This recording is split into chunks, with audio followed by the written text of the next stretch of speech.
Sebatadde ne Kataza Simoni be bakakkanye ku mmotoka ya kitaabwe Bosa Mugagga omutuuze w'Ematugga Buwonzi mu Gomba y'Egombe mu Wakiso gy'abadde aleese okutwala jjajjaabwe mu Kuumandiga Faith Bosa mu ddwaliro Lubaga okufuna obujjanjabi. Bano okola ekikola kino kidiridde muganda waabwe Bruno Betty Serunkuuma omukozi wa Bukedde okukyazibwa ku pulogulaamu ya si enkomerero mwe yayogeredde gye nvuddewe nga muno mwalimu nnyina omuto empisa gye yamuyisaamu. Bano bwazze beewerera nti we balabira ku mmotoka ya Bruno ssaawa yonna balina okugikumako omuliro oba naye bamukutte bamutte emirambo gigwewo mu ngeri yonna. Wano olwabagudde matu ne batandika okwewerera Bruno Betty okumutuusaako obulabe nga bagamba nti bayinza kukkiriza kutyoboola nnyabwe. Bano olwalabye emmoroka eyeefaananyiza eya Bruno Betty ng'ekyamawaka waabwe ne batandika okugyasaayasa endabirwamu n'okugyonoona era olwamaze ne bateeka ku kakola tondeka nnyuma. Byonna byayogera bagamba yakubirawo omuto bwebiti yamuyisa bubi naye ate nga ye maama waffe ye mwana wa taata waffe omu ye mukulu waffe.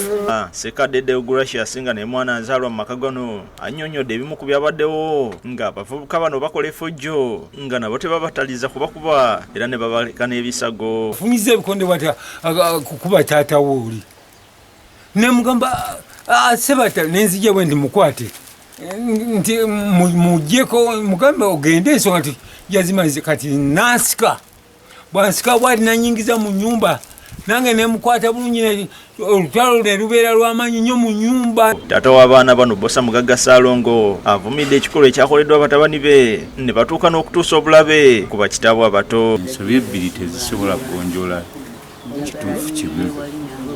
Abaana okuyombagana n'okusalawo okukola kino sirowooza nti kiyinza okubeera ekituufu.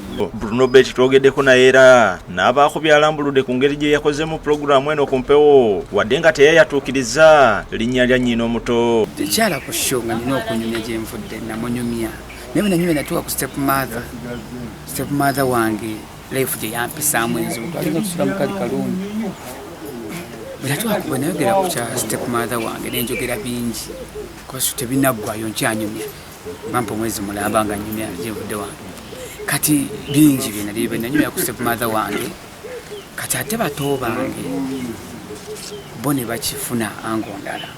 Oluvannyuma baddukiddeko ku poliisi e Gombe wabula nga nayo tebannafunayo kuyambibwa kwonna. Omwogezi wa poliisi mu Kampala n'Emirano Patrick Onyango akakasizza okwonoona ku mmotoka eno era n'ategeeza nga bwe batandise dde omuyiggo ku bavubuka bano. Bo bave buvieri ne batandika kukola ki kugikuba ne bayaasa endabirwamu ey'emmotoka naye kati ffe tuli mu muyiggo ey'okubalondola twagala kubakwata bavune ne mu mbuga z'amateeka kubanga twakitegeddeko nti bo benyigira n'okunywa enjaga.